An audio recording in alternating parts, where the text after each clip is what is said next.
Our teaching today is going to be on those who builded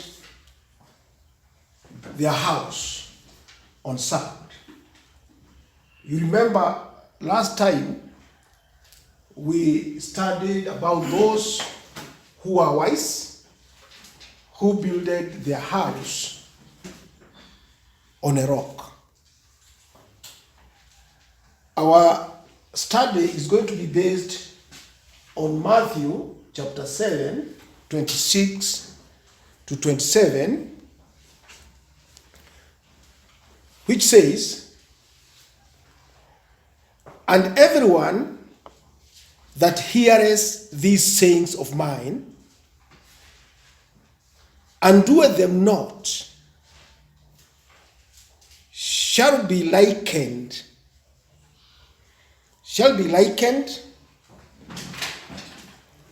and everyone that heareth these sayings of mine, and that doeth them not, shall be likened unto a foolish woman, which built his house upon the sand."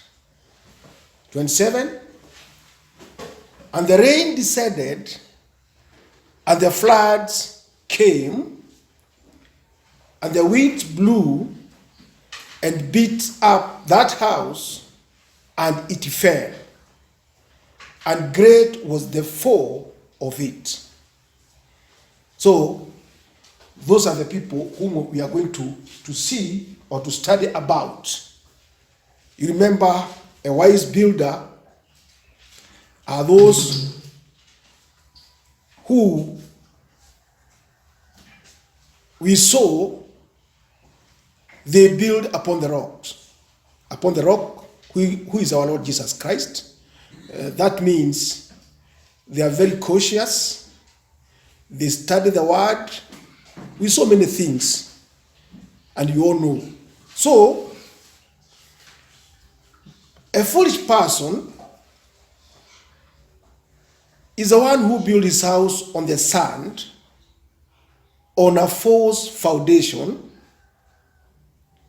or else without a foundation. Are we together? He builds a house with a false foundation, or else without a foundation. What does that mean?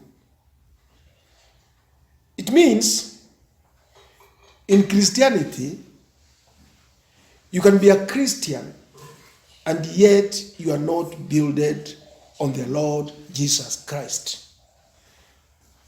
Though you shout the name of Jesus Christ, but you're not builded on that rock. You have a false foundation through your own imagination of what salvation is. That means you have a false foundation, or you don't have a foundation. And for that matter, that's why you are said to have built your house on sand, because it cannot stand. So, some person build their house or hope of heaven upon God's outward favors or external blessings, which is pleased to bestow upon them. You see, you build your house or your hope on external blessings. And that's why you'll find that many of present day pastors have deluded many people because they have come with a false foundation.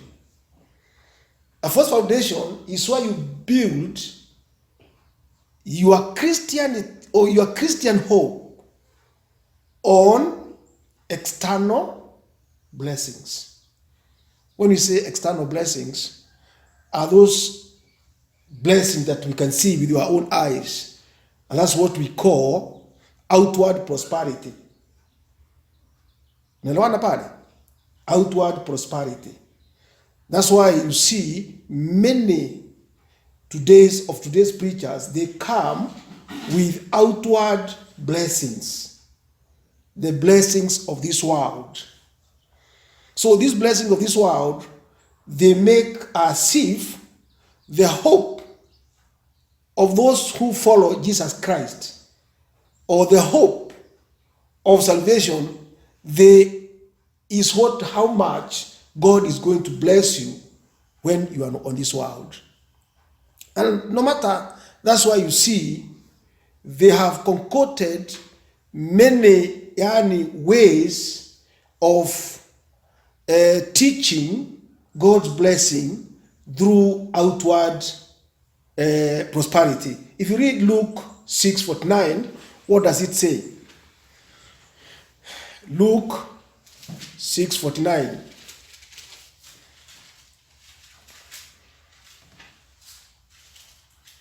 Inasema, lakini yule alisikiae ila hakutenda, mfano wake ni mtu aliyejenga nyumba juu ya ardhi pasipokuwa na msingi. Mtu akaishukia kwa nguvu, ikaanguka mara, na maangamizi yake nyumba ile yakawa makubwa. English.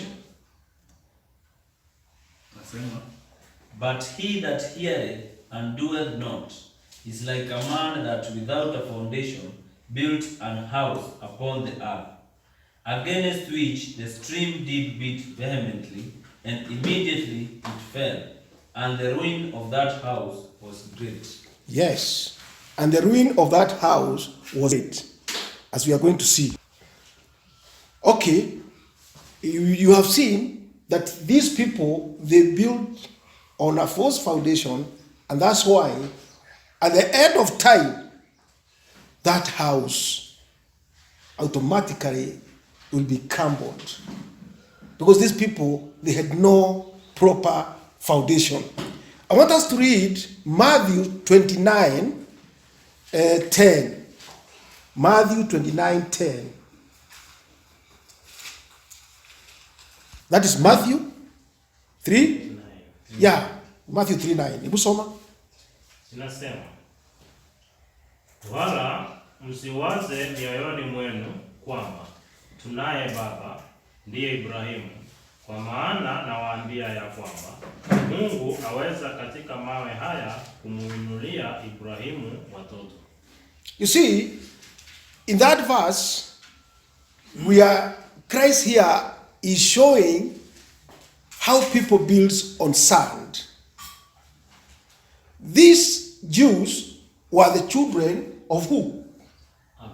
Abraham. And truly, the kingdom of heaven was theirs. Abraham was their father. And whoever was born by Abraham knew that he belonged unto the kingdom of heaven. So what went wrong? Why? Were they wrong to believe that they were the children of Abraham? Were they wrong? No. Because by fleshly generation, they were the children of Abraham. And was not Abraham the father of faith? He was. So what was the mistake? Why is Christ telling them, don't say that Abraham is your father? It is because many built their hope on their parents' beliefs. Without digging deep, without understanding the substance of your parents' religion. These children of Israel, truly they were children of Abraham. They were not wrong, but they never thought that you can be a child of Abraham. You can be born by fleshly generation, but yet you are not a spiritual child. That was a mistake they made. So they were building on sand. In which way? That were the children of who? Abraham. Without understanding that even the children of Abraham, there were some who are not actually spiritual children. And that's why there was a mistake. That's why they persecuted the apostles. Let us hear what Paul is going to say in Romans chapter 9. Soma. Nasema kweli katika Kristo, sisemi uongo. Dhamiri yangu ikinishuhudia katika Roho Mtakatifu, ya kwamba nina huzuni nyingi na maumivu yasiyokoma moyoni mwangu. Kwa maana ningeweza kuomba mimi mwenyewe niharamishwe na kutengwa na Kristo kwa ajili ya ndugu zangu, jamaa zangu kwa jinsi ya mwili. Ndugu zangu, jamaa zangu, ambaye kwa sababu Paul hapa ni Myahudi. Ndugu zangu kwa jinsi ya nini? Ya mwili. Ya mwili. Kwa sababu tumezaliwa pamoja. Ni ndugu zangu. Na tuko katika dini moja. Tuko katika dini moja. Maana sisi wote ni Wayahudi, ambaye sisi wote ufalme wa mbinguni ulikuwa nani? Wetu. Alafu atasema nini? Ambao ni Waisraeli. Wenye kule kufanywa wana na ule utukufu na maagano na kupewa thoradhi na ibada ya Mungu na ahadi zake. Sijui kama unasikia pale. Ahadi za Mungu zote zilikuwa za nani? Za wana wa Israeli. Za wana wa Israeli. There was nothing for the Gentile. Everything was for the Jews. In English nasema namna gani? Your verse. That's one. I say the truth in Christ. I lie not. My conscience also bearing me witness in the Holy Ghost, that I have great heaviness and continual sorrow in my heart. For I could wish that myself were accursed from Christ, for my brethren, my kinsmen according to the flesh, who are Israelites, to whom pertaineth the adoption, and the glory, and the covenants, and the giving of the law, and the service of God, and the promises. You see, they were not wrong. All the promises were for the children of Israel. And that's why they knew they were going to heaven. They are waiting for the Messiah to take them where? To heaven. So they were very confident. The only thing that here they didn't know is that you can be a child born in a church. You can be born in a church, because all of us we have parents who have been in churches. So because of that, we believe that we are Christians, and we believe that we are all going to heaven. That's the way Jews were. But little did they know that they were building on sand, but not on the rock. Why? Hebu endelea usikie. Endelea hiyo ya pili nasema nani? Whose are the fathers, and of whom as concerning the flesh Christ came, who is over all, God blessed forever. Amen. Not as though the word of God has taken none effect, for they are not all Israel, which are of Israel. Neither because they are the seed of Abraham are they all children, but in Isaac shall thy seed be called. That is a mistake they make. Stop there. That is a mistake they made. Because here Paul is saying, they are not all children, they are not all Israel. Yeah? Just because they are children of who? Abraham. Sio wote, sio nini? Watoto wa Mungu kwa sababu ni nani? Ni watoto wa nani? Watoto wa Abraham. Kwa hivyo, that was a mistake they made. They never builded on the right foundation, the right truth. Hawakujenga katika ukweli. Hawakujenga katika ukweli. Walijenga katika their own Reasoning. And that's what is happening today. That's what is happening today in churches all over the world. People are building on sand. Because if you happen to expound this truth, to tell them what actually the Word of God says, they won't agree. Many will be against you. They will say, no, God cannot be like this. So they want to build on their own understanding, but not the Word of God. Continue. Continue. 7. 8. That is, they which are the children of the flesh, those are not the children of God, but the children of the promise are counted for the seed. Those who are the children of the flesh.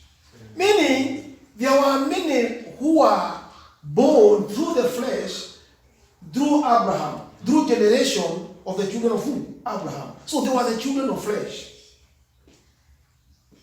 But there were those who, in those, were born of spirit.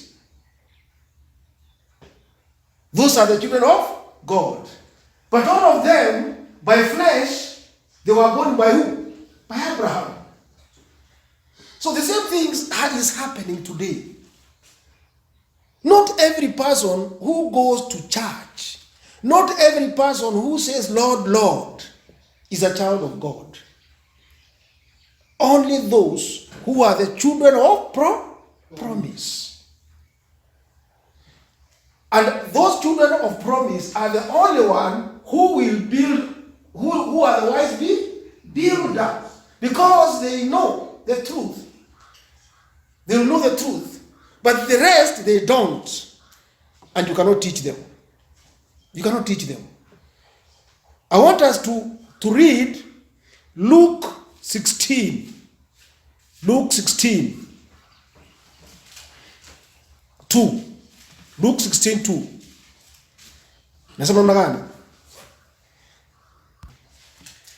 And he called him and said unto him, How is it that I hear of this of thee?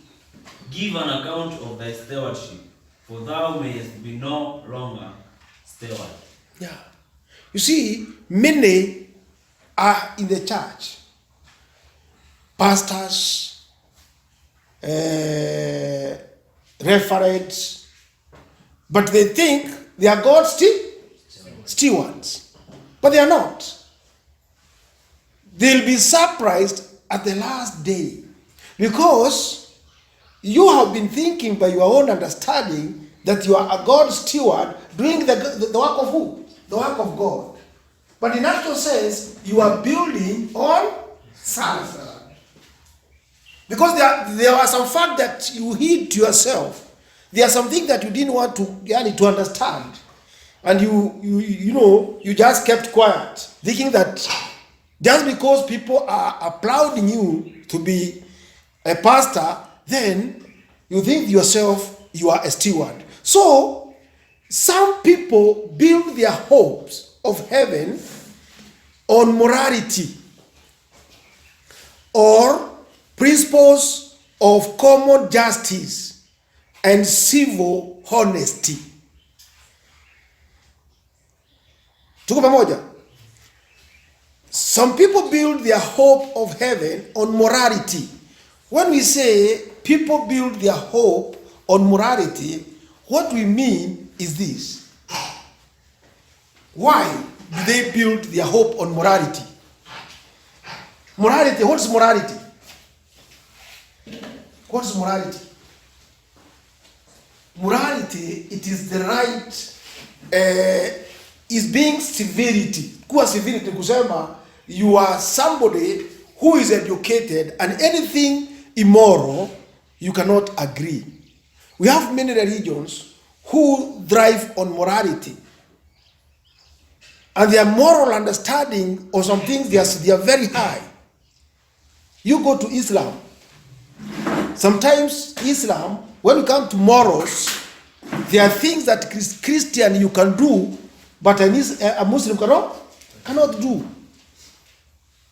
You see, morals means being perfect as far as the outward law or the visible law of a nation is concerned. You don't steal.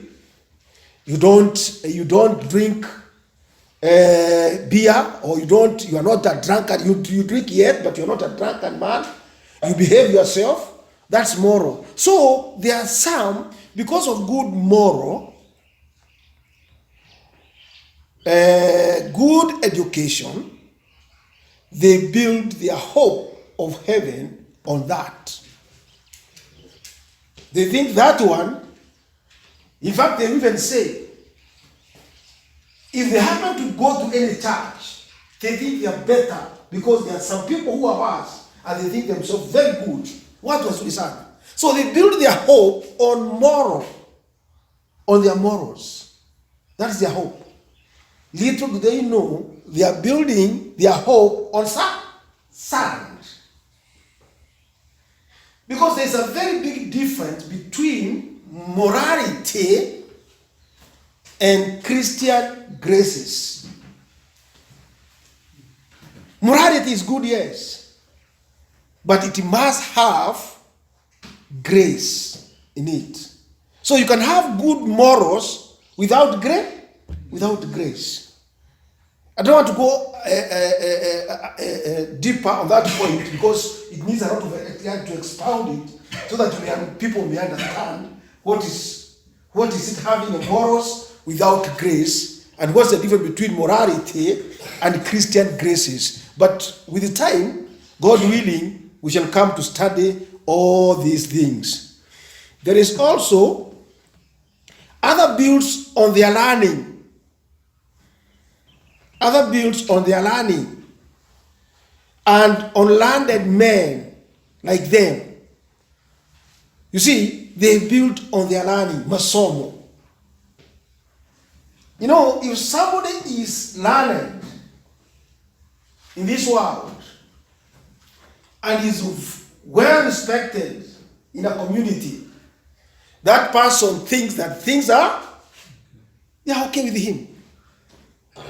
He has everything. He is rich.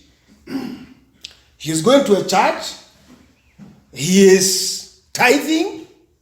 He is offering like any other person. All these things people mistake to be true Christianity. They don't understand that there is a very big difference.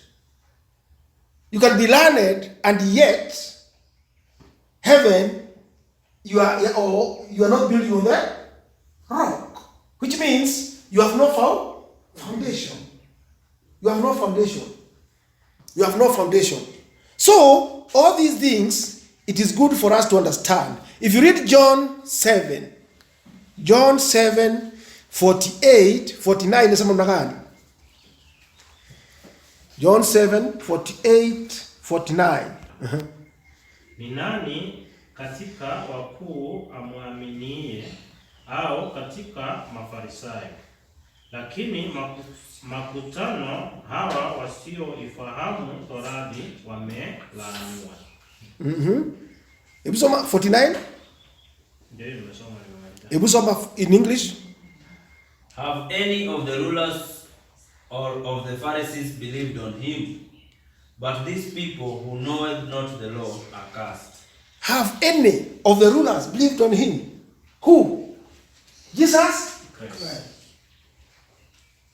Many rulers in Christ's time, they never believed in Jesus Christ. But even though they did not believe in Jesus Christ, they believed on Judaism. Yes. They were in the church. They were sacrificing like any other person. They were doing everything. But the ruler themselves, they never actually believed in Jesus Christ. How can you say you are a religious person? You know, by that time they could not understand. Even now people don't understand. You can be very religious and yet you don't believe in Jesus Christ. You can even say, Jesus Christ is my Lord, and yet he is not your Lord. Yes. Yeah. Just like the time of our Lord, many rulers, they were in the church of Jerusalem. They believed on Moses. They believed on the law of Moses. And they were doing everything pertaining to that law. But when Christ came, they all denied him. They never liked him. Why? Because when you teach the truth of our Lord Jesus Christ, many of worldly rulers or leaders, they won't like it. It is against their interest. It is against their pride. It is against their covetousness. It is against their envy. All these things. But how can you be a leader of this world without pride? Is it possible? It is not possible. Pride, I think, is one of the pillars in this worldly kingdom. Pride. Believe it or not. So, others, some built on their church. They believe as the church believes. True? Many believes on their churches. What their church believe, that's what they believe. They believe nothing else. And me, I've seen it. You go and get someone. You want to teach him the truth. The first question he'll tell you, our pastor doesn't teach us like that. Pastor wetu asemi hafundishi namna hiyo nasema. You see, what does that mean? That this person believes on the church dogmas or church doctrines, what the church teaches. The church, a local church, but not the truth. And that's why we have so many churches. But all these churches, each and every church has got a part of the truth, of its own thinking. But the substance, the rock himself, huyo they have neglected without understanding. They have neglected. So they built on churches. I belong to this church. Someone belongs to the other church. They build their hope on their churches, but not the rock himself. That's why they built on sand. Why? Because after all, your church will go. Your church will disappear. Your church will be no more.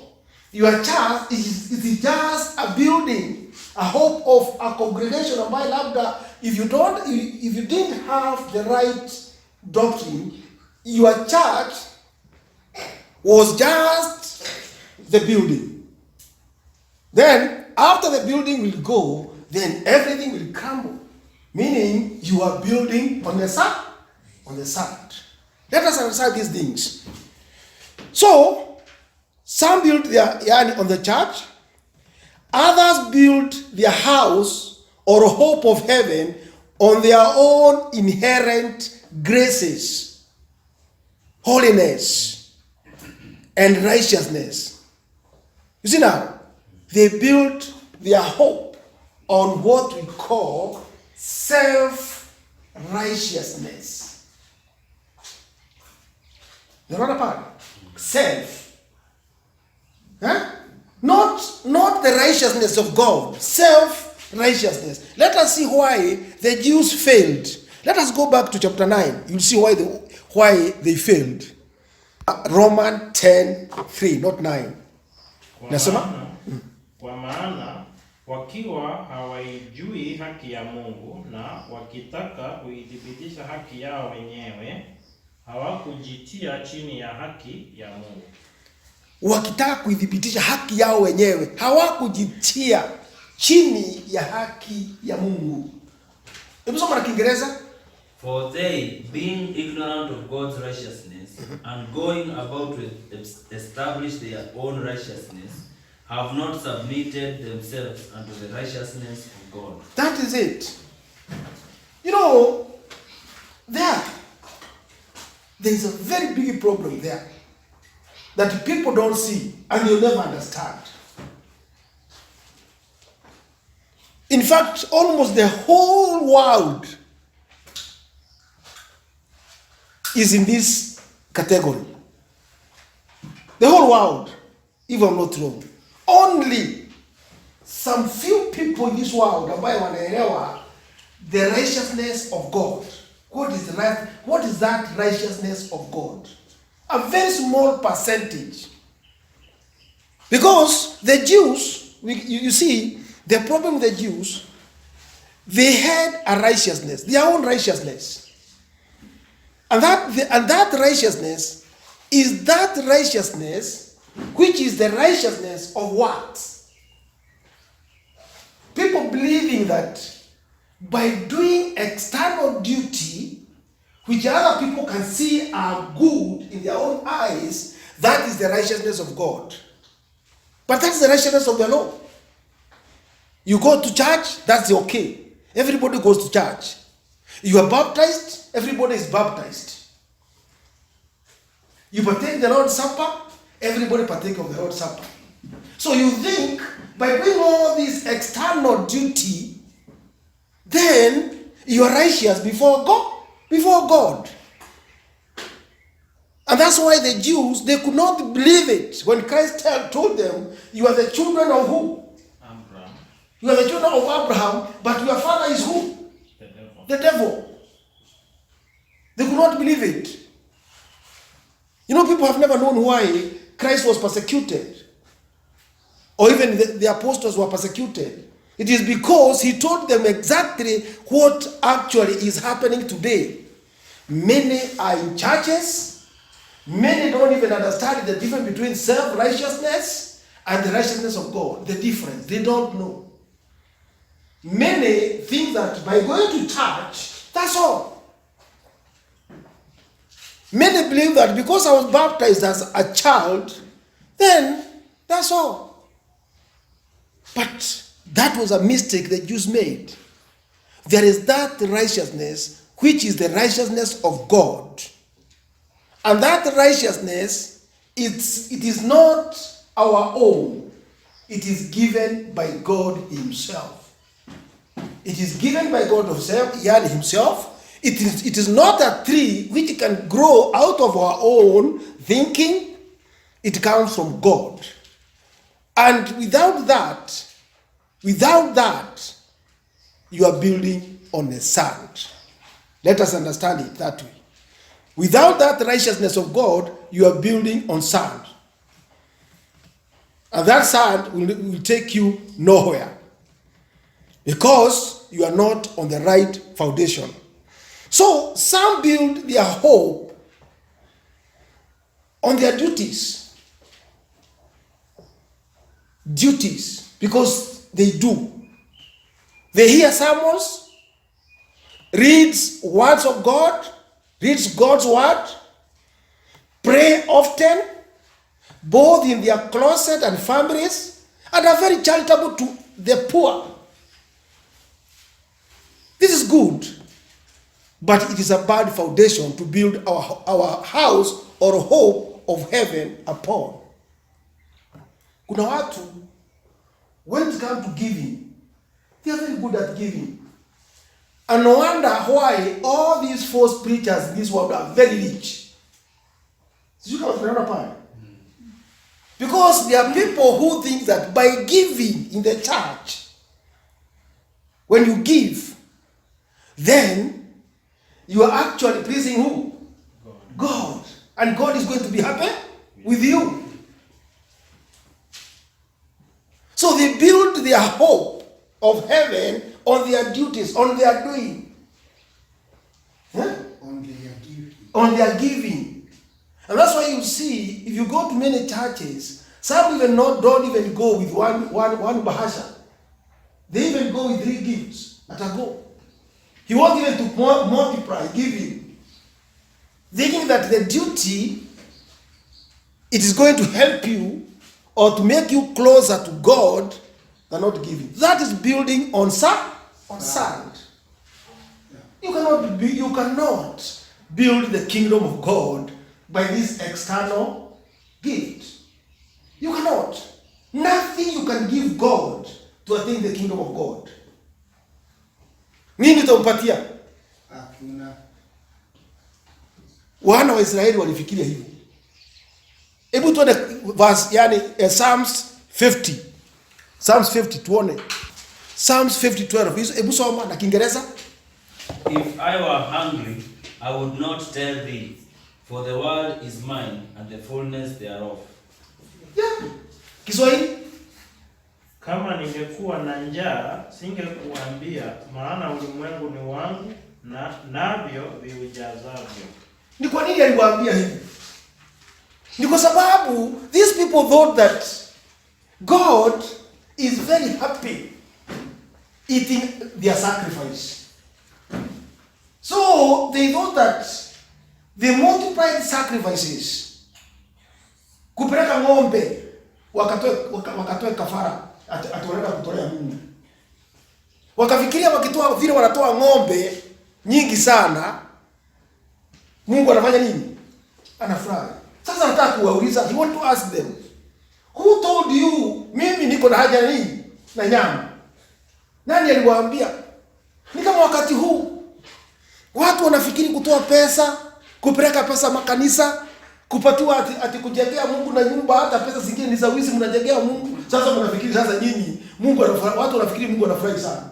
Sasa kana kwamba nataka kutuliza, nani aliwaambia nyinyi niko na haja na pesa? Kama ningetaka pesa, benki zote ni za nani? Ni safi. Angepitia wasi, anaingia tu. So na who told you yako na haja na pesa, ufikirie badala ya kufikiria that which is true righteousness of God. Ndio mkaribie. You better even not give anything in the church. Hawafai usitoe kitu. Lakini uwe na the right understanding of who God is. Na Mungu anataka mna gani? Hata kuna pahali aliwauliza. Hebu soma Isaiah 1:10 and 11. Nasema mna gani? Isaiah 1:10 and 11. Nasema, hear the word of the Lord, ye rulers of Sodom. Give ear unto the law of our God, you people of Gomorrah. To what purpose is the multitude of your sacrifices unto me, says the Lord? I am full of the burnt offerings of rams, and the fat of the fed beasts, and I delight not in the blood of bullocks, or of lambs, or of he goats. Unasikia? Leave alone that. Kwanza anawaita nani? People, the children of God, or where? Sodom and Gomorrah. Not that these people they were from Sodom or Gomorrah. Lakini sasa nataka kuwaambia nyinyi, even if you are my church, you are called by my church, the only name that I can call you is Sodom, because you are just like Sodom and Gomorrah. Ndio nawaambia. Kiswahili nasema namna gani? Kiswahili nasema, lisikieni neno la Bwana, enyi waamuzi wa Sodom, tegeni masikio msikie sheria ya Mungu wetu, enyi watu wa Gomora. Huu wingi wa sadaka zenu mnazo nitolea una faida gani? Asema Bwana. Huu wingi, hebu sikiza. Huu wingi wa sadaka zenu mnazo nitolea. Mimi sometimes I wonder why these people today they don't see those reviews in the scripture. The same thing ambayo wale walikuwa wanafanya, wingi wa sadaka. So watu wanaenda kudanganywa na mapasta ati watoe pesa kwa kanisa without understanding the righteousness of God. So they built on sand. And that's why hawa wana wa Israeli wanaambiwa huu wingi wa sadaka ni nani mnatolea? Mnafikiria ni mimi? Because mimi, imagine, kama Mungu anataka kuambia hivi. Yes, all these institutions are good if they are done in the right way. But if you are building on sand without understanding Yani without understanding the way, the true sacrifice ni nini, then haunifanyii mimi. You are not doing it to me. You are not doing it to me. Hii wiki wa sadaka hata mnatoa kwa makanisa ni wa nini? Without understanding the true righteousness. Afadhali hamungefanya nini? Afadhali hamungetoa. Lakini mimi saa zingine hata ukijaribu kuambia watu hivyo wataona kabisa wewe. Kuna mwingine aliniambia wakati nilimwambia in the New Testament there is no tithing. Akaniambia sasa unataka kusema basi Mungu unataka kuambia watu wasitolee Mungu. You see now, because he believes that God lazima mtolee nini? Fungu la 10. Anafikiria hivyo. Anaona kabisa wewe ukijaribu kusema hivyo wewe ndio unataka kufanya nini? Unataka kukatisha baraka. Na hapo ndio watu wameshikwa na false preachers. Maana wanaambiwa usipotoa hautabarikiwa. Naona wengine hapa maisha yao yamekuwa magumu sana kwa sababu hawatolei nani? Hawatolei Mungu. Hiyo yote inakuwa ni uongo. Ukisoma Isaya kuna pahali kwanza aliwaambia nyinyi kunitolea kuchinja ng'ombe kwenu ama mbuzi ni kama kuchinja nini? Umbwa. Ni vazi gani? Hebu itoe. Isaya 66:3. Hebu soma. Sema. He that killeth an ox is as if he slew a man. He that sacrifices a lamb as if he cuts off a dog's neck. You can imagine. Kiswahili? Kiswahili unasema yeye achinjaye ng'ombe ni kama yeye amuuaye mtu, na yeye atoaye dhabihu ya mwana kondoo ni kama yeye afunjaye shingo ya mbwa, na yeye atoaye matoleo ni kama yeye atoaye damu ya nguruwe, na yeye afukizaye uvumba ni kama yeye abarikie sanamu, na wamezichagua njia zao wenyewe, na nafsi zao zafurahia machukizo yao. Sijui kama mnasikia. Those are very harsh rebuke to a church because it is a church. Ilikuwa ni kanisa kama ile iko saa hii. Hebu tuende pole ndio tuelewe hiyo verse vizuri.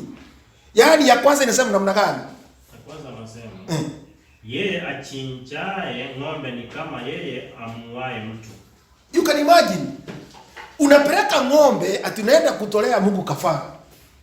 Lakini kwa sababu ya zile dhambi uko nazo wewe, vile wewe kabisa mbele ya Mwenyezi Mungu uko, God ukitoa hiyo kafara ambayo Mungu alikuwa ndio kafara Mungu alikuwa amesema mtoe.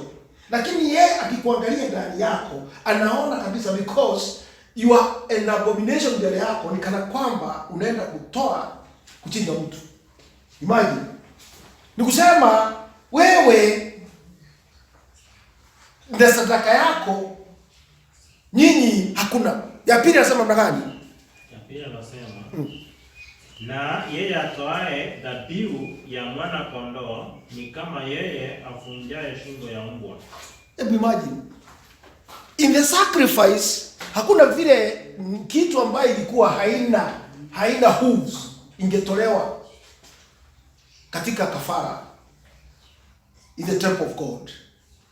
Lakini hao watu walikuwa uchafu umezidi. Wamekuwa watu wabaya, wachafu mioyo yao, mpaka wanaambiwa kondoo yenye anaenda kutoa pale. Ni kusema hiyo kafara yako haiwezi kukubalika. Ni kwa sababu gani? Ni kana kwamba umetoa nini? Mbwa. Haiwezi kukubalika because God could not accept a sacrifice of a dog. Lakini wewe ndio umepeleka kondoo. Kweli kabisa ni kondoo, watu wakiona kwa macho ya mwili wanaona ni kondoo. Lakini God who looks in the heart, Mungu ambaye yeye huanga anaangalia the heart of a person, ni kana kwamba wewe anaona kana kwamba umetoa mbwa. What does that teach us? Ya tatu anasema namna gani? Ya tatu anasema Na yeye atoaye matoleo ni kama yeye atoaye damu ya nguruwe. Matoleo, unajua matoleo ni nini? Ni hii pesa watu wanapeleka makanisa. Tithes, hiyo ndio matoleo. Offerings zile walikuwa wanatoa. Sasa kwa sababu ya yale yako mioni mwao ni waizi, wengine ni wachawi, wengine ni watu ambao kabisa hawataki kuonana na wengine tuko kwa kanisa. Sasa anaambiwa matoleo yao, pesa zile watu wanaleta kwa makanisa ni kama wanaleta nini? Nguruwe, damu ya nguruwe, ambaye nguruwe haingekubalika kabisa. The same thing it is reflecting unto us in this generation.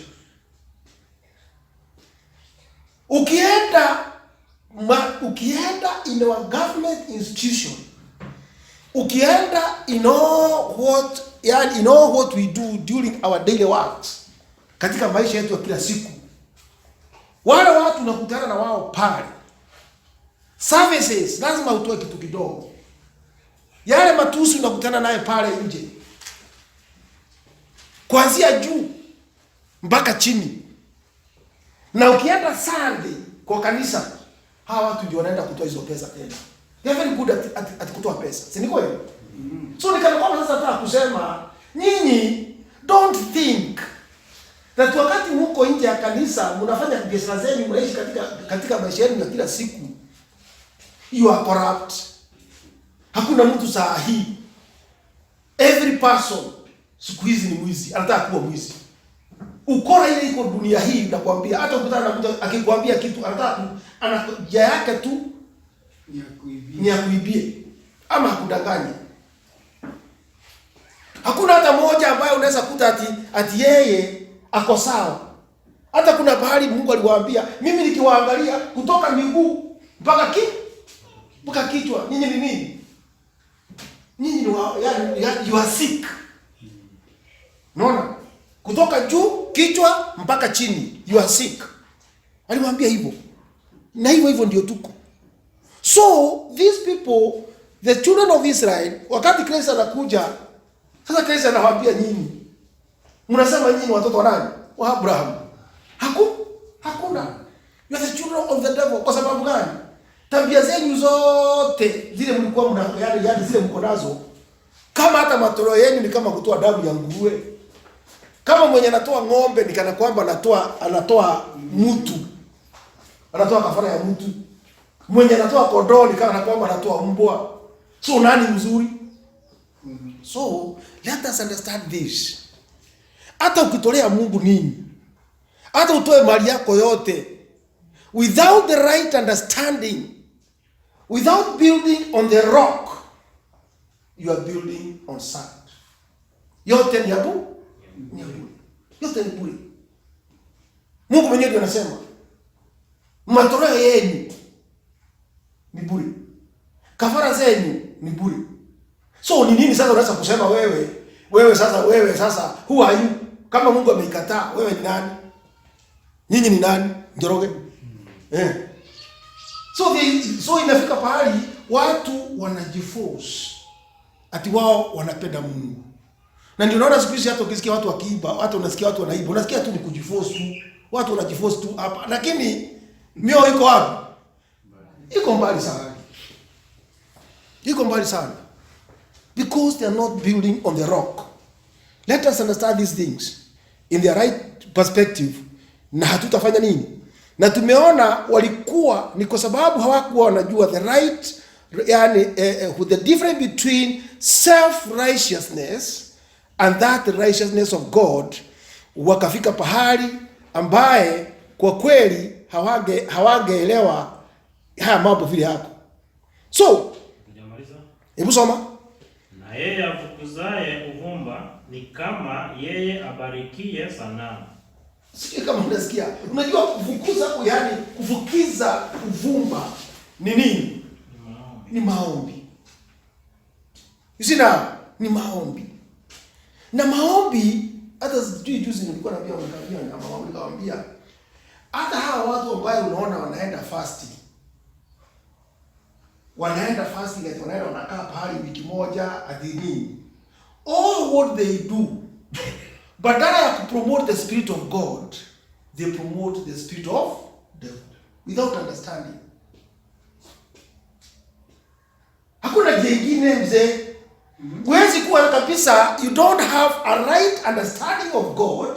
You don't even understand who God is. You don't even understand the righteousness of God. Lakini ukienda kuomba maombi, unaomba maombi marefu sana.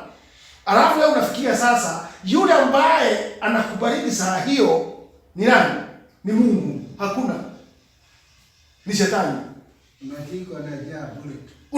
Ni jambo. Afadhali kikaa kwako kwa nyumba, wachana hiyo fasting, ni kwa sababu yale mambo utatoa pale katoroni hapa pale unaenda kufanya hizo fasting, it is the spirit of the devil. Sio mimi nimesema, is the word of God. Kiingereza inasema na gani? Sema, he that burneth incense as if he blessed an idol. As if he blessed an idol. So the more you pray without understanding whom you are praying to, the more you bless the idol, the spirit of the devil in you. Na hapo tunaona watu hata wanaweza kosana, wengine wanafikiri wakienda hadi kuomba sasa Mungu ataintervene, lakini unakuta the more they pray, the more the gap inafanya nini? Inapanuka. Kwa sababu gani? The spirit ile iko ndani, ile una promote wewe without knowing, it is not the spirit ya kufanya nini? Ya peace, ya kuleta nyinyi pamoja. It's only that people don't understand, but that's the truth. Kwa hivyo, when you are building on sand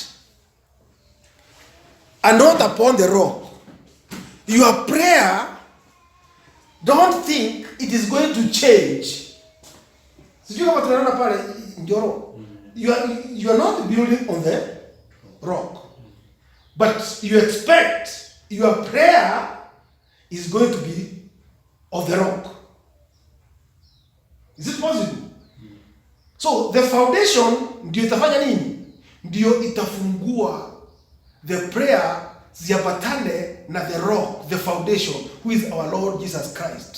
Lakini if you are building on sand, that means you are building on self.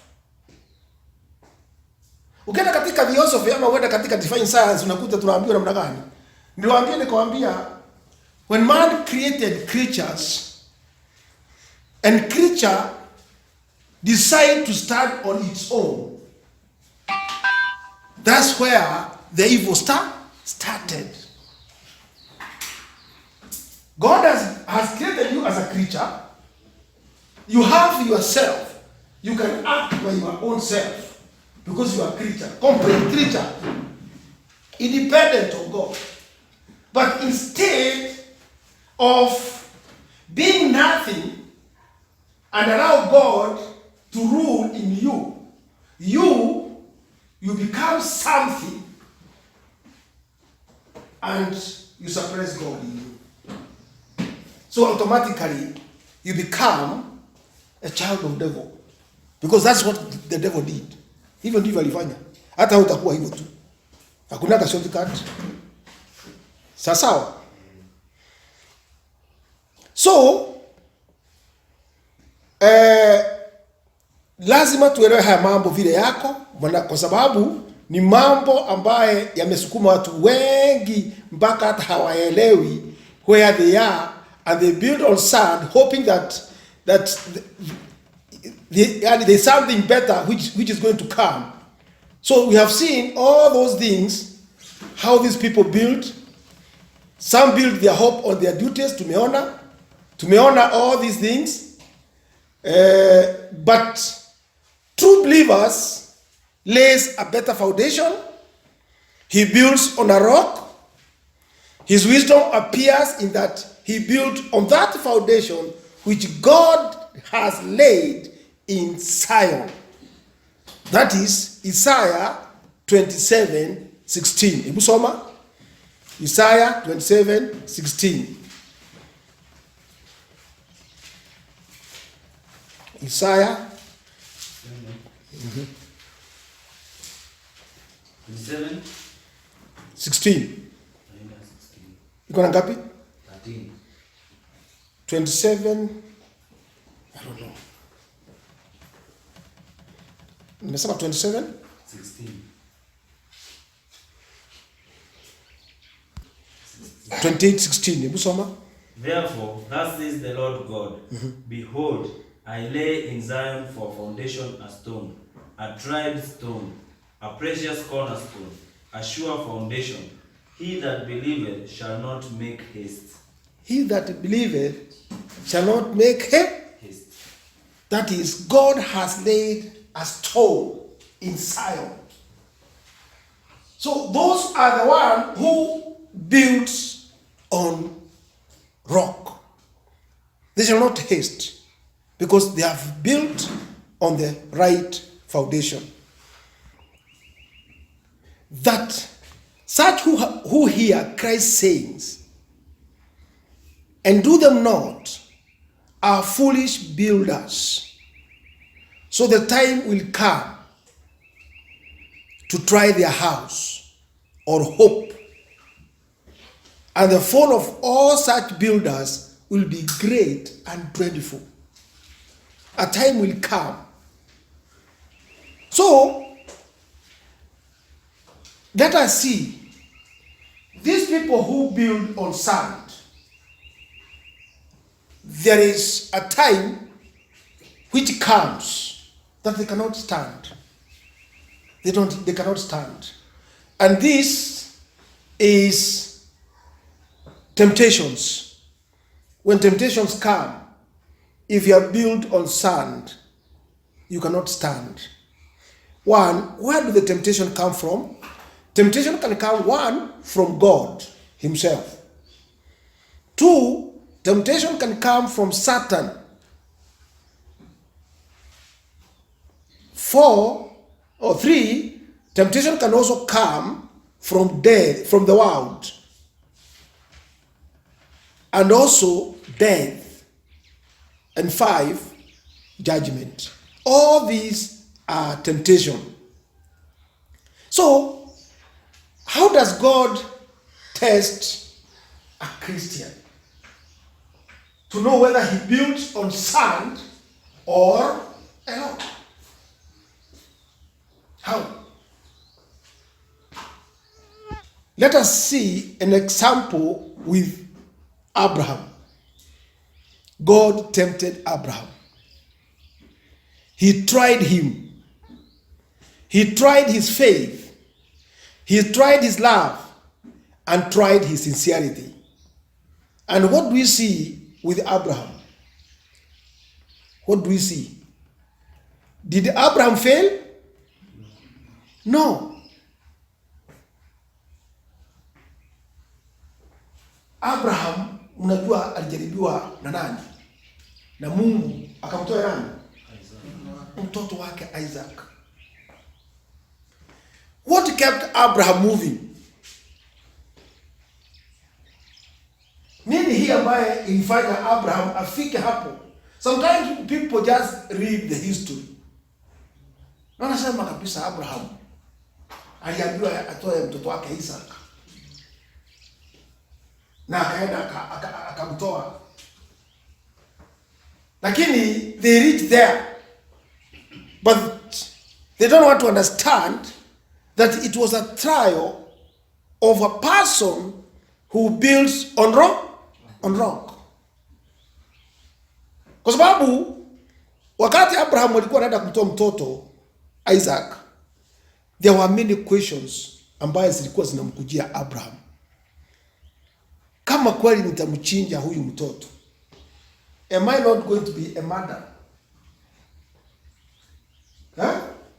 Saa hii ukijaribu kucheza na mtoto, wacha hata kumchinja. Sinaonaka watu hata wanapiga watoto wakisitakiwa. Child protection, si kweli? So you can imagine Abraham aende kumchapa, anaenda kufanya nini? Kuchinja. So one thing, there was those questions. Am I not going to be a murderer?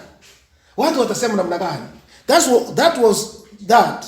Will not this bring shame and reproach upon me, and open the mouth of the wicked. Yeah? We did not bring shame. Abraham alikuwa sasa hata the wicked wenyewe wakisikia mimi nimechinja mtoto yangu wataichukuliaje? Si kweli? Bado hiyo ilikuwa inamsumbua. Beside, is he not the child of promise? Shall thy promise be frustrated? Mungu alikuwa amemwambia this is a child of promise. Sasa tena umeniambia nikamtoe. What is going to happen to that promise again? Though those questions tujue, Abraham was a man with like feelings as we are. He was on this world. Hiyo ni mambo ilikuwa inamsumbua. Na kabisa ilimsumbua. Ingine alikuwa anajiuliza, my wife Sarah would think me a blood husband and a most cruel father. Should I do that? Should I do it? Si ni kweli? Una imagine Sarah mwenyewe. Hata hakekaa na Abraham tena. Tuseme kweli. Let us talk the truth. Akekaa? Kwanza akiambia watu, imagine mtu ananiulia mtoto. Nimengoja kwa hii miaka yote. The only child. This is a murderer. Huyo bibi kwanza ndio alikuwa kwanza kupiga filimbi watu wakuje waone a blood ni. So haya mambo yote ni mambo yalikuwa yanasumbua Abraham. Ni mambo yalikuwa yanasumbua Abraham. Also, he is Sarah's child as well as mine, and the son of her old age. She has equal right to him and interest in him. If she will consent that I should slay him and make her childless, I may better not do it. Huyu mtoto tumegoja hiyo, yani Sarah ako na right, mimi niko na right, lakini kabisa if kabisa nitachinja huyu mtoto to make her childless. Hapana, wacha niwache. So, lakini haya yote Abraham alifanya nini? Haya yote Abraham alisimama naye. So, ni nini ilifanya Abraham asimame?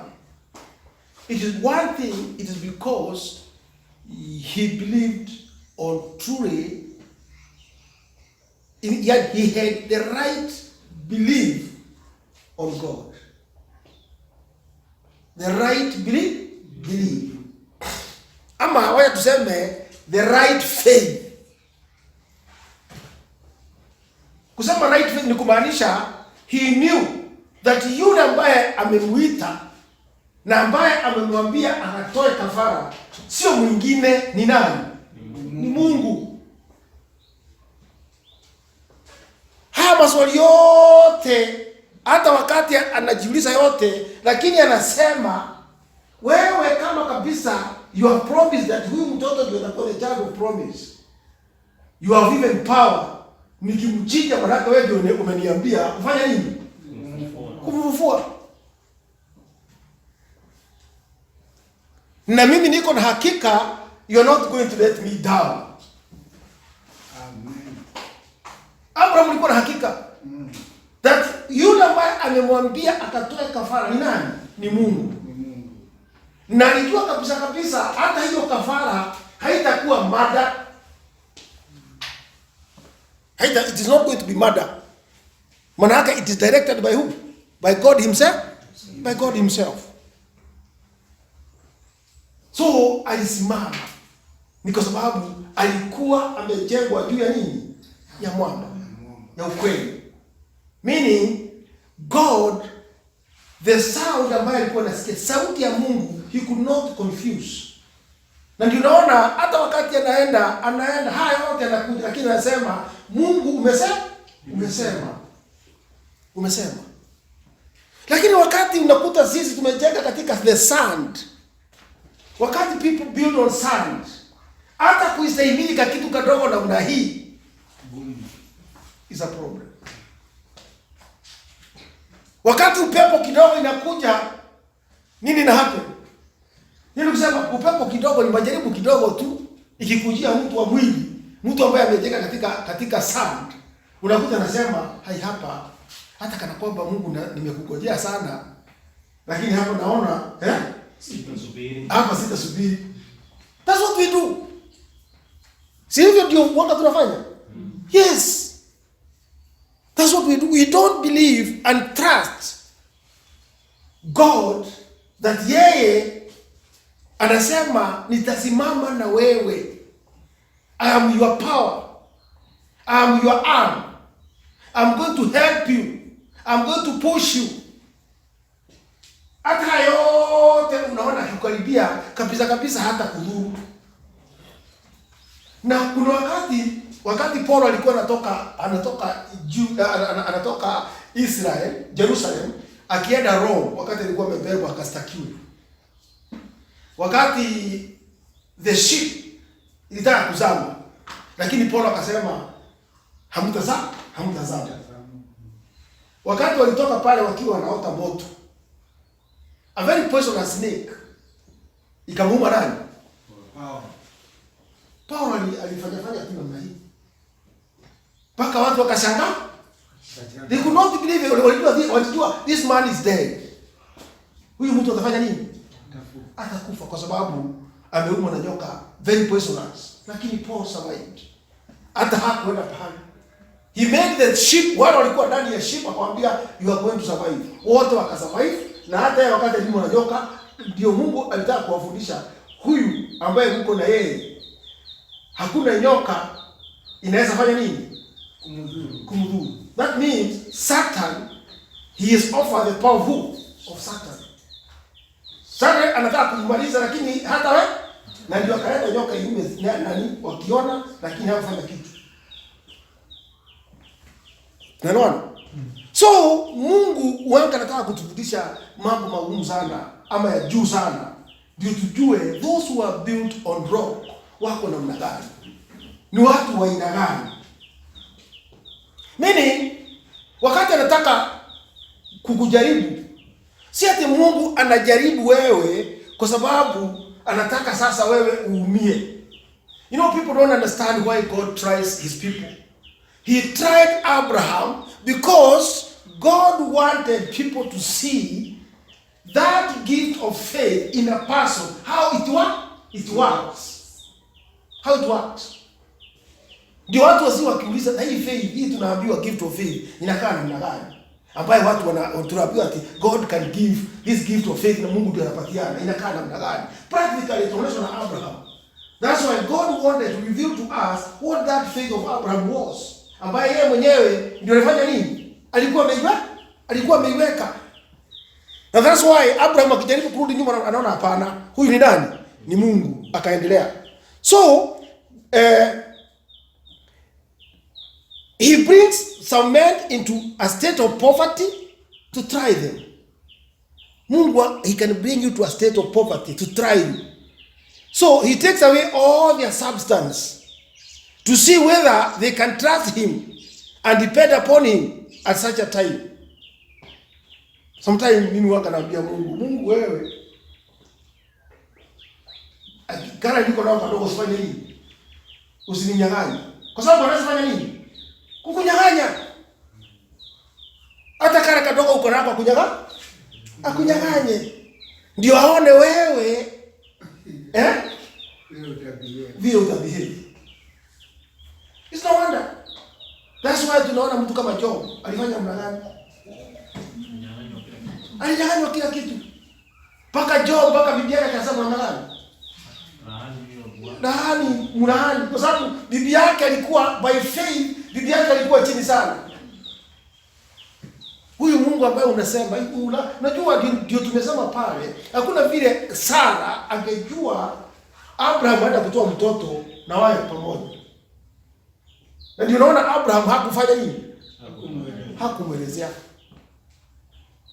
Usicheze na mtoto, mama na mtoto. Hakumwelezea. Manaka he knew, huyu nikimwambia huyu mtoto sitaenda, I'm not going to do the work of God. Nitanyamaza, niende nimalize, nikuje. Ndio nimwambia vile nienda. Lakini nikimwelezea huyu atafanya nini? Manake watoto, mama kwa mtoto ni tisho. Inakuanga sio rahisi na sio kupenda kwao. Ni kwa sababu wako na ukaribu sana na mtoto. So poverty ama mambo ambayo uanga tunapata ni Mungu uanga anataka ndio ile imani yetu, ile imani iko ndani yetu ijaribiwe, ndio ionekane kwa watu na pia kwa nani? Kwa wewe mwenyewe. Hata wewe mwenyewe ndio ujielewe. Ni kwa sababu labda hata ufanye nini? Haujielewi. Haujui wewe uko namna gani. Ukisoma Deuteronomy 7:8 2 and 3 nasema namna gani? Hebu soma. Deuteronomy 8:2 and 3.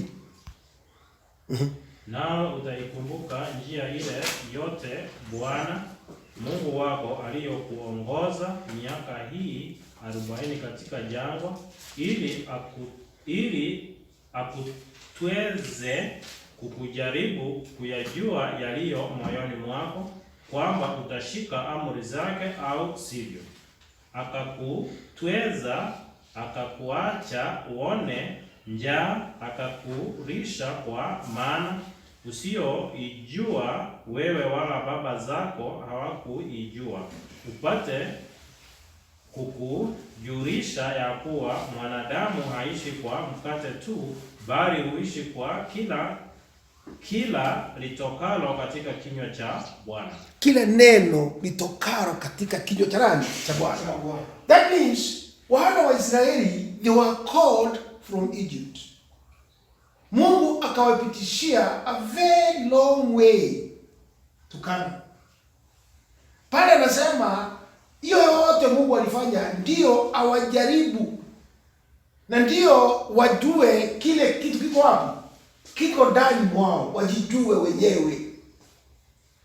Because they thought they were different from Egyptians. Walifikia wao ni watu tofauti sana. Kwa sababu wao ni watoto wa nani? Wa Abraham.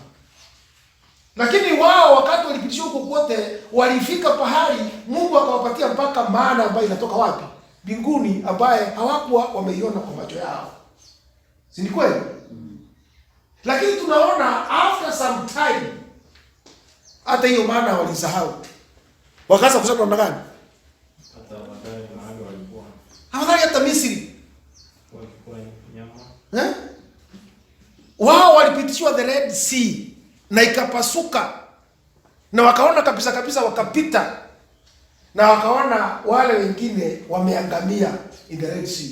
Lakini wao wenyewe hata wakiwa katika wilderness hawakujiuliza haya yote. It was not a lesson for them to understand who they were. That wajijue kabisa by nature. Hata Mungu akiwafanyia namna gani, bila kubadilisha their nature, they are still wild trees. Sijui kama tunaelewana pale. Mungu alitaka wajue wao wanahitaji nani? Wanahitaji a savior.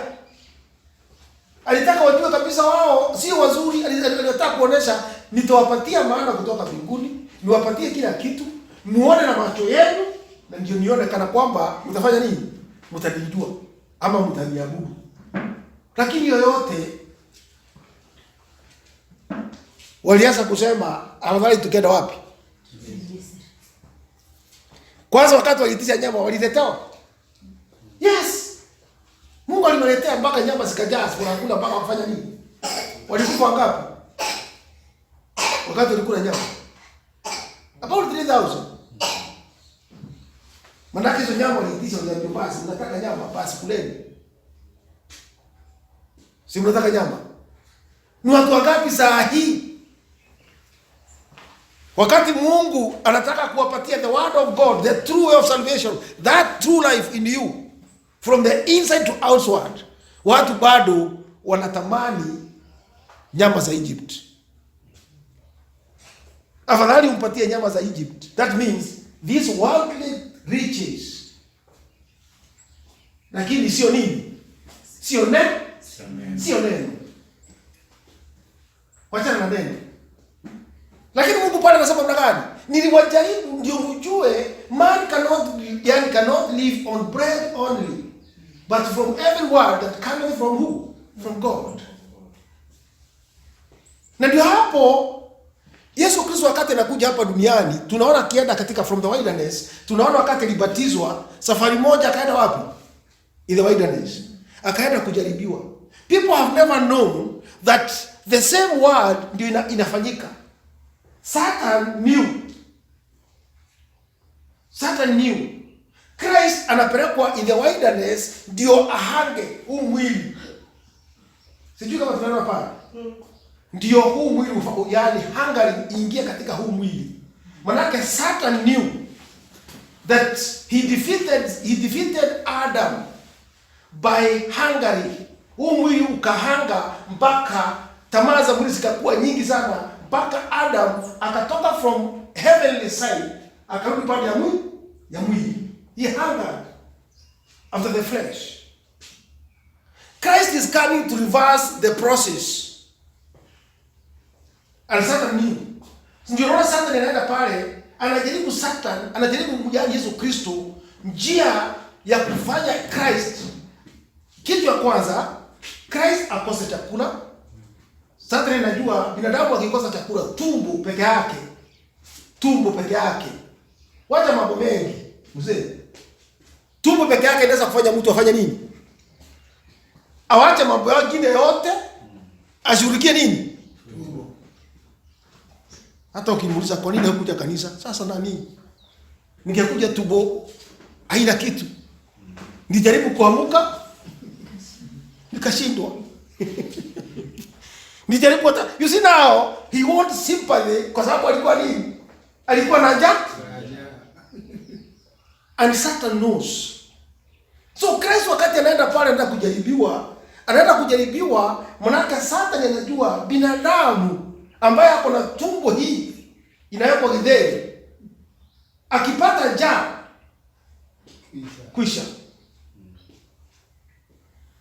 That's why Christ anaambia hapo sasa, ndio Christ anafundisha sisi that man cannot live on bread only, but the word of God. Manake Christ alisimama na neno la nani? Si alimshinda Satan. So hivyo ndivyo tunatakiwa hata sisi tujue that Christ alikuja kutufundisha the way. Christ aliambiwa mambo mengi sana. Hii mambo yote unaona Christ akiambiwa ukininamia na kupatia hii dunia yote. Ni wangapi? Tukiambiwa kuna biashara imetokea pahali mzuri imeifa, na hapo ni kuokota.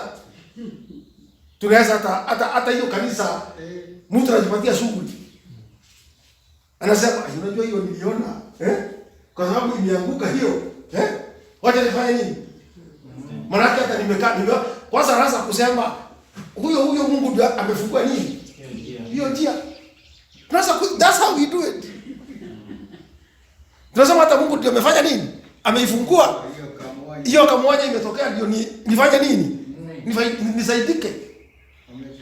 Ametujali. But we don't know that Christ himself alikataa. You can imagine alikuwa anapatiwa the whole world. Sasa hii hata sisi tupatiwe the whole world. Tunapatiwa tu kaproti. Lakini hiyo kaproti ukicheza, Satan anakuambia kaproti sio mambo mengi. Just a plot. Lakini that one it is enough kuharibu mambo yote ya Mungu. So tunataka kuambiwa temptations ndio uanga inafundisha watu wajue wamejenga juu ya nini. Juu ya mchanga ama juu ya jiwe. Hiyo tu ndio inakufundisha. Manake wale wamejenga juu ya mchanga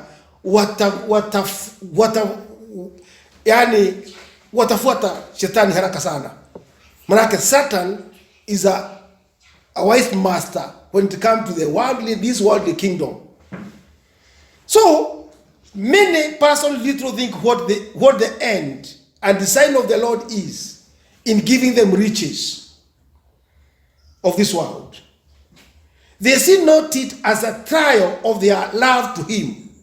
Wengi ambaye wamepatiwa riches of this world, they have never known why God give them riches. Utaenda usikie wakisema vile Mungu amefanya nini? Amewabariki. Lakini swali ni je, hata kubariki wengine, wewe umebarikiwa kabisa, wewe unaona kabisa umebarikiwa, kubariki wengine inakuwa ni nini? Ni shida. They don't know why they were given. Wengi wajui. Kama watu ambao wako na mali dunia hii wangejua why they are given the wealth of this world haingekuwa na shida. Hata ndio kama tunaelewana, haingekuwa na shida hata kidogo. Kama watu wangeelewa ni kwa nini Mungu yeye amekupatia na hakupatiwa yule. Ujue wewe you are a steward of who? Of God. Ujue wewe ni Mungu amekuchagua uwe a steward ya kugawa nini? Hiyo mali. Manake mali yote ni ya nani? Ni ya Mungu. Kwa hivyo there is nothing that we can own this world to say hii ni yetu. Na ndio unaona wana wa Israeli hata wakati walipatiwa land, waliambiwa namna gani? After some time Mungu akawaambia the land is mine. The land is mine. Na ndio unaona aliwafundisha hata wakati nyinyi mnaenda, yani alikuwa mashamba ilikuwa yamegawa in families. Hata hii family ikiwa maskini iuze, after the jubilee kila kitu kilikuwa fanya nini? Inarudi kwa wenyewe. Kwa hivyo wewe kwa sababu umekuwa very rich, umenunua mashamba ya watu, ukanunua hii plot, ukanunua ile nyingine, ukakuwa billionaire kwa sababu ya mali. After jubilee, hata kana kwamba umefanya development gani kwa hiyo shamba. Maana wengine kama ilikuwa ni vineyard, walikuwa wamepanda vineyard ya pesa nyingi sana. Lakini jubilee kisha hivi unaondokea. It was a no. Meaning Mungu alikuwa anataka kuonesha nini? He was teaching that wewe, this world, there is nothing permanent. Yeah. This is a temporal world. And whatever you are going to get in this world, it is temporal. It is temporal. Kwa hivyo usione kana kwamba ni kitu ya maana sana. Manake ndio utapata mali, mwingine awe maskini unue shamba yake, lakini wewe ujue after some time kila kitu itarudi kwa nani? Kwangu. Because the land is mine, sio yako. That's why anasema irudishwe kwa that poor man ambaye alikuwa amepoteza. Kwa hivyo haya yote tujue temptations, wani watu hawajai kujua ni kwa nini mambo mengine Mungu wake anapatia watu ndio ajue ni gani. So God sometimes brings those who profess to be profess the gospel into the wilderness or into believer state to try them to see whether they can trust in the Lord and stay themselves upon their God when they walk in darkness. Sometimes Mungu wanga anajaribu sisi ambaye ni watoto wa Mungu. Anataka wewe uingie katika giza fulani. Unakuta mpaka unaanza kujua kweli mimi ni mwana wa Mungu kweli. Why? Maana anataka he want you to walk in darkness. Ndio ajaribu wewe. Ajue kabisa kama unajielewa, kama unajielewa. That's why unakuta watu wengine wanafanya dhambi zingine na unauliza, I cannot believe that mimi ndio nitenda hii. Daudi wakati alijua yeye amefanya vile amefanya, hakuamini ati yeye kabisa anaweza fika that level. That means wakati alitenda hii dhambi, he was walking in darkness. Hapo anajua he was walking in darkness. Kwa hivyo Mungu wanga anatujaribu ndio kabisa tujijue na tujue tumejengwa juu ya nini. Lakini tusipoelewa haya yote utakuja kuona watu wanajenga juu ya mchanga bila kujua. Kwa hivyo Mungu atusaidie. Ni kwa sababu tuko na lesson nyingine, sitaki tuingie sana. Kwa hiyo tusimame sana, kwa hiyo ningetaka tuingie kwa lesson nyingine at least, lakini tumeona kujenga katika mchanga unajaribiani, kuna njia nyingi unakuja kujaribiwa. Satan can try you, the world hizo vitu nyingi sana hizo zote, even the world, unajaribiwa na dunia ndio ujulikane kama wewe umejengwa juu ya mwamba. Kwa hivyo Mungu atusaidie kuelewa haya mambo, kwa sababu tusipoyaelewa tutajua labda unaweza kuwa umejengwa katika mchanga na haujielewi. Amen.